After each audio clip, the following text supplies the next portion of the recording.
Welcome to the experimental video for the nitration of Tris acetylacetonato cobalt. All your initial glassware will be dried, hence you will also be using vacuum grease. You will use for all your endings, especially taps and caps, a small amount of vacuum grease to create a seal for any endings of your glassware, as for example like your round bottom flask shown here. Apply a small amount of grease and turn the cap. Next, in a dried measuring cylinder and funnel, collect your acetic anhydride, approximately 40 milliliters. Once in your fume hood, quickly transfer your acetic anhydride from your measuring cylinder to your round bottom flask using the same funnel as before. Remember to stopper your round bottom flask again after you've transferred your acetic anhydride.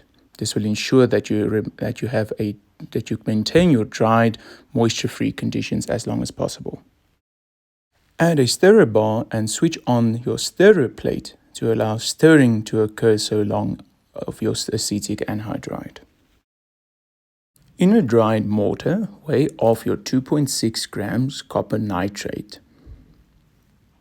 You will need to work quickly here since your copper nitrate is hygroscopic and hence absorbs moisture quite quickly. Ground your copper nitrate to a fine powder. It should turn the color of these light blue gloves once ground to the fine powder we desire.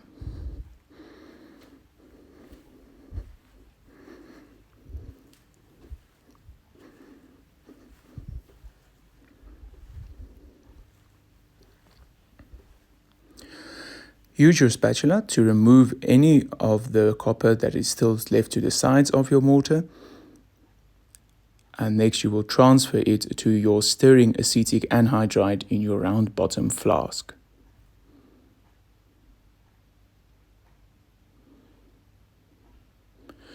Using a powder funnel, so in other words a funnel with a big stemmed neck, transfer your copper nitrate into your funnel quickly before allowing any moisture to enter your system.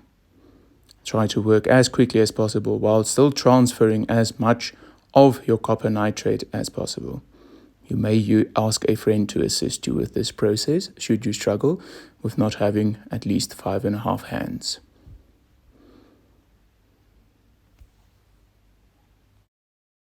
Next, weigh 1 gram of your previously synthesized cobalt Kock complex, and then you will transfer this to your stirring mixture of copper nitrate and acetic anhydride in your round bottom flask in your fume hood.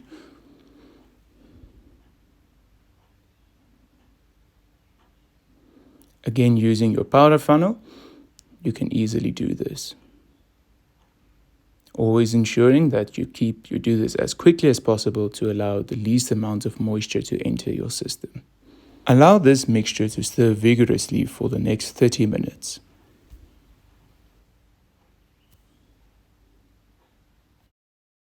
After your mixture has been stirring for about 30 minutes, collect approximately 20 to 25 milliliters of ethanol. You will then add this ethanol to the stirring mixture and allow it to stir for another 10 minutes quite vigorously.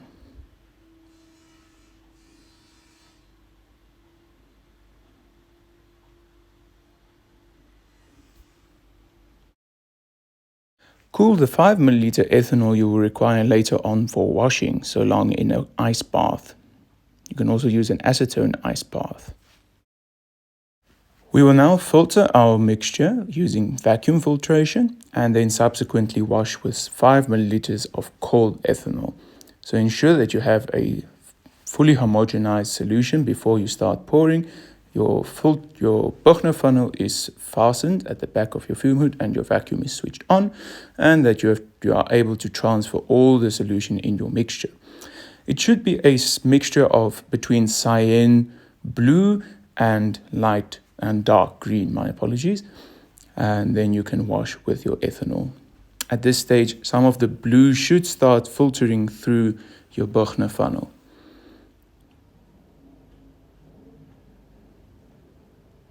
The dark green is our desired product. We need to recrystallize using a chloroform ethanol mixture in a 1:1 ratio. We use 15 milliliters chloroform and 15 milliliters ethanol in our 1:1 mixture prepared in our measuring cylinder. We also prepared or collected separately some chloroform to dissolve our product in initially. Here we collected about 25 milliliters of chloroform.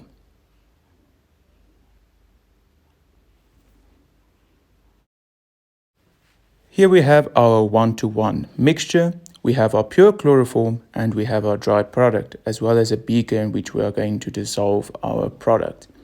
First, we are going to dissolve our product in our crude product in the chloroform.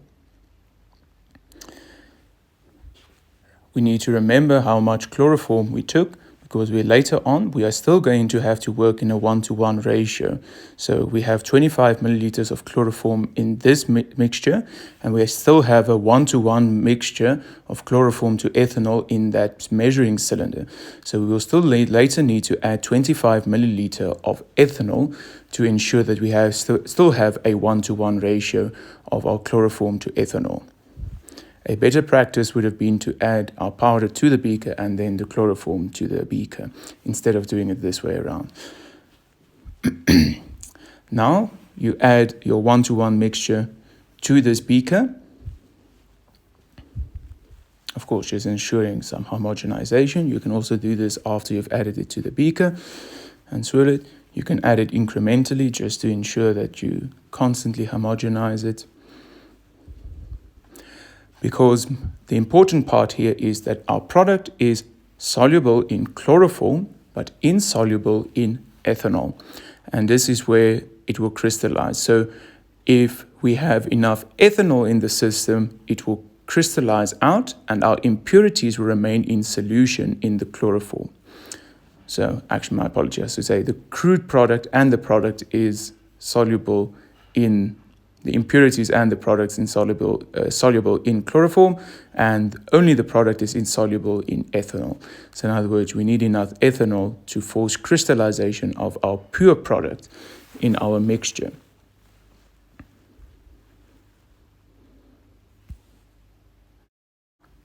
Now we're starting to incrementally add more ethanol to start to reach our 1:1 ratio with the chloroform that we previously added in excess. We're also going to switch to a larger beaker so that you can better see what we are doing, or better see the effects of what is going to happen. As you can see, most of our product here is still in solution. However, with the addition of some further ethanol and some swirling, in other words, some patience, always patience is a good practice to have in a synthetic lab, we will start to see some crystallization of our product. Even though it's a powder, remember powder is always also microcrystalline. Here you can see there is our product starting to form. Once you start to see that, you can filter your product. Filtering the product is using, again, vacuum filtration. So using a Buchner funnel, always remember to swirl and filter. Remember to have a filter paper. And even though it's not as clear in the color of this video, this is a slightly less dark green than our Tris Acc complex.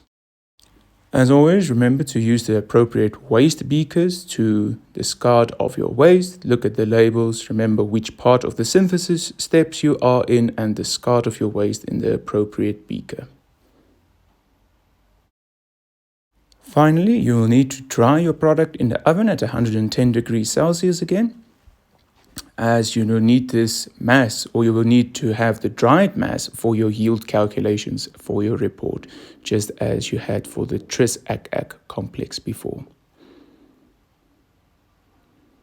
And here we have our products that we have synthesized in experiment 1.